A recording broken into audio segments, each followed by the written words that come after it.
میں حرم شریف مدینہ منورہ بیٹھا ہوا تھا، ایک طرف چھپ کے 3 نوجوان بچے آ گئے، عرب، ایک مصری، ایک اردنی، ایک امارات۔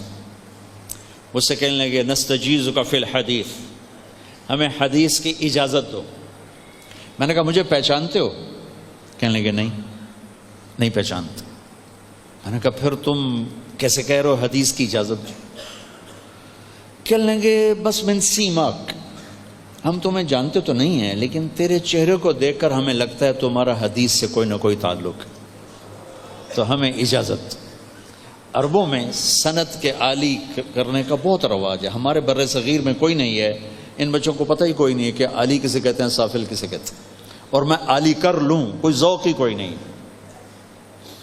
اور اس کے لیے پہلی صدی میں ہزاروں میل کے سفر ہوتے تھے کہ ایک راوی کم پڑ جائے، ایک۔ میں نے جب دورہ کیا تو مجھے اللہ نے توفیق دی، شروع سے مطالعے کا بہت ذوق تھا، اب تو خیر ہر شے ختم ہو گئی، نہ وہ عشق میں رہیں گرمیاں، نہ وہ حسن میں رہیں شوخیاں، نہ وہ غزنوی میں تڑپ رہی، نہ وہ خم ہے زلف ایاز میں، ایک فغان بے شرر سینے میں باقی رہ گئی، سوز بھی رخصت ہوا، جاتی رہی تاثیر بھی۔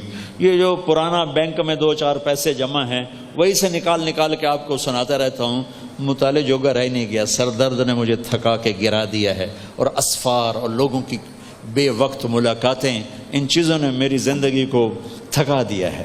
تو اس لیے مطالعے کے لیے ذہن چاہیے، وہ ہے حاضر ہی نہیں، جو کچھ بتاتا ہوں پچھلا پرانا ہی بتاتا ہوں، کوئی اس میں یاد آ جاتا ہے۔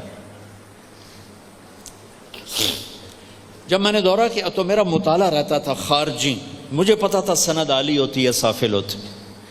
جو ہی میں دورے سے فارغ ہوا اور میں نے 2 ساتھیوں کو ساتھ لیا، مولانا عزیر گل کے پاس پہنچا، چونکہ وہ شیخ الہند کے براہ راست شاگرد، اور میرے اور شیخ الہند کے درمیان 3 واسطے، محمد عبداللہ، خیر محمد، محمد یاسین اور محمود الحسن۔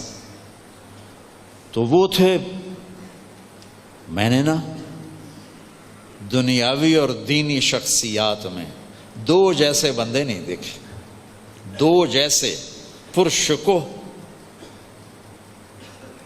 اور پرہیبت۔ دنیاوی شخصیات میں نواب اکبر خان بگٹی، اللہ اس کی بخشش کرے، میں نے ایسی وجاہت مردانہ اور روب دابز کسی کا نہیں دیکھا۔ بڑے بڑے عرب کے بادشاہوں سے ملاقات ہوئی لیکن وہ عجب شاہکار تھا۔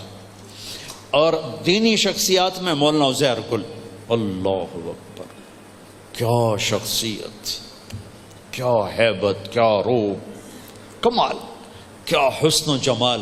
میں ملا تو 100 سال کے قریب تھے، ایسے چمکتا گلابی چہرہ تھا۔ ان کے بیٹے نے کہا وہ کسی کو اجازت نہیں دیتے، مفتی تقی صاحب کو نہیں دی، اور مولانا عبدالحق صاحب اکوڑا کھٹک والے ان کو نہیں دی، مولانا حامد میاں کے بیٹے ان کو نہیں دی، تمہیں تو جانتے مجھے، تمہیں کہاں سے دیں گے؟ انہوں نے کہا چلو زیارت کرا دو، زیارت کرا۔ تو ہم چلے گئے، سخا کوٹ سے 3 میل آگے۔ وہ جب اندر آئے تو مجھے لگا جیسے پتہ نہیں کیا شخصیت اندر آ گئی، اتنا لمبا، 6 فٹ سے لمبا قد، اتنا ہی ڈانڈا، آگے بیٹھ گئے۔ کون ہو؟ میں کہا جی طالب علم ہے۔ میرے پاس کیا لینے آئے ہو؟ پسند نہیں کرتے تب ملنا ملا۔ کہا جی ہم نے رائمنڈ میں پڑھا ہے، جامعہ رشیدیہ سے دورہ کیا ہے ساہیوال، آپ سے حدیث کی اجازت لینے۔ وہ ایک دم اچھل پڑے، غصے میں جلال میں آ گئے، کیوں آئے ہو میرے پاس؟ میرے پاس کون سا علم ہے؟ جس کے پاس ہوتا ہے وہ کہتا ہے نہیں ہے، جس کے پاس نہیں ہوتا کہتا ہم علماء ہیں،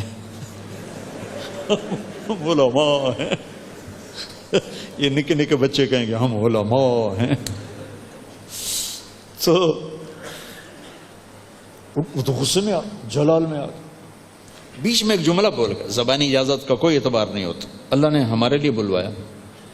اچھا، سناٹا چھا گیا۔ ان کے بیٹے بھی کھڑے تھے، انہوں نے ہمیں یوں کیا، بولنا نہیں۔ میرے دونوں ساتھیوں نے ہمیں یوں کیا،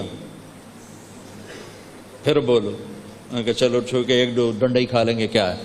میں نے کہا حضرت زبانی کی بات نہیں ہے، ہمارے پاس کتاب ہے، اجازت ہو تو پڑھ کے سنا دیں۔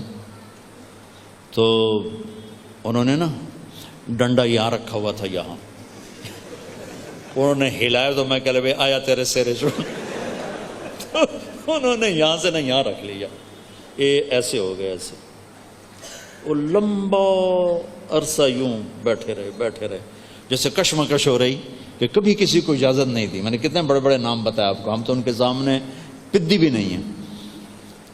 اور ادھر اللہ کی طرف سے ہماری دعا قبول ہو چکی تھی تو وہ راستہ بنا رہی تھی. تو بڑی دیر کے بعد کہنے لگے اچھا پڑھو، میں چلو کم بن گیا. تو پھر میں نے یہ پہلی حدیث پڑھی، دوسرے ساتھی نے دوسری، تیسری. تو میں کتاب لے کر آخر سے پڑھنے کے لیے ورق الٹنے لگا تو آواز سنی ورق گردانی کی، تو کہا بس کافی ہے، میں تم تینوں کو اجازت دیتا ہوں، لیکن میری ایک شرط ہے، کسی کو بتانا نہیں. میں نے آج تک کسی کو اجازت نہیں دی، تم پہلے بچے ہو جنہیں میں اجازت دے رہا ہوں. پھر ان کے وصال کے بعد میں نے اس کو سنانا شروع کیا جب ان کا انتقال ہو گیا. تو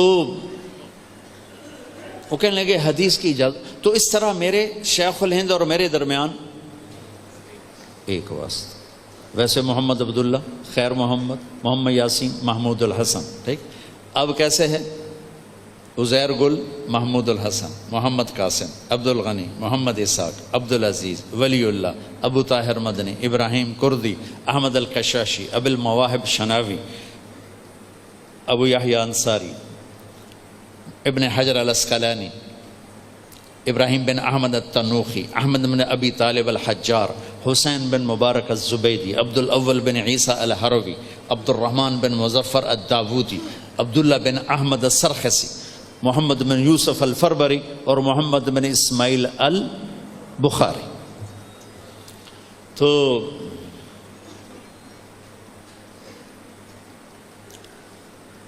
ایک بیچ میں چھوٹ گیا، احمد القشاشی، ابو المواہب شناوی، محمد بن احمد بن محمد الرملی، ابو یحییٰ انصاری، ابن حجر الاسقلانی. اب پورا ہو گیا. تو اس طرح میری سند اپنے استادوں سے بھی عالی ہے. میری سند وہی جوانی میں کر بیٹھے تھے تو میری سند اپنے استادوں سے بھی عالی ہو گئی. خیر میں نے ویسے آپ کو سنا دیا. تو وہ کہنے لگے ہمیں وہ اجازت دو. میں نے کہا لکھو. تو میں نے اپنی ان کو سند لکھائی. کہنے لگے وقع، سائن کرو. کوئی بات ہے؟ اچھا. کہنے لگے سائن کرو. میں نے کہا نہیں کرتا.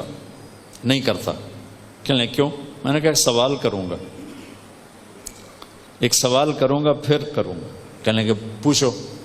میں نے کہا ما حسن العلم والعالم، علم اور عالم کی خوبصورتی کیا ہے؟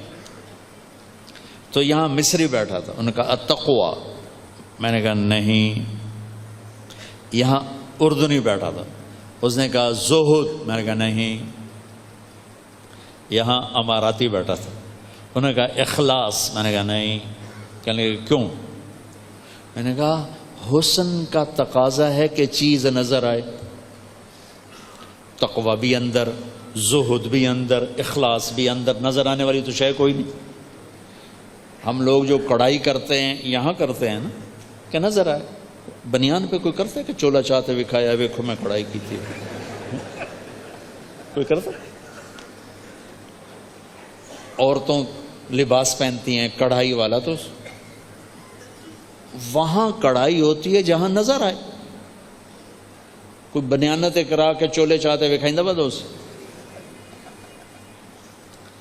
میں نے کہا لفظ حسن کا تقاضا ہے کہ نظر آئے، اور زہد نظر نہیں آتا.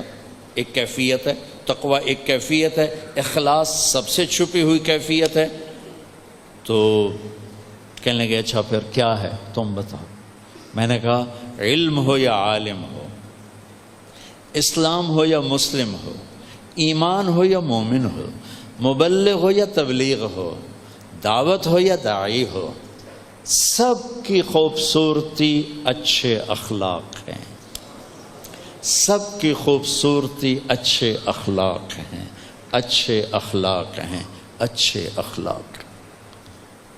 تو میرے بھائیوں، میرے دوستوں، میرے عزیزوں، اچھے اخلاق بہت محنت سے آتے، بہت رگڑائی سے آتے، لیکن جس کو مل جاتے ہیں پھر وہ جیسے سورج کی چمک کو کوئی نہیں روک سکتا، اس کے چمکنے کو کوئی روک نہیں سکتا، جیسے چاند کے حسن کو کوئی روک نہیں سکتا ایسے ہی اس کے حسن کوئی روک نہیں سکتا، جیسے بارش کو سیرابی سے کوئی روک نہیں سکتا ایسے ہی اس کے فیض کو دنیا میں کوئی روک نہیں سکتا۔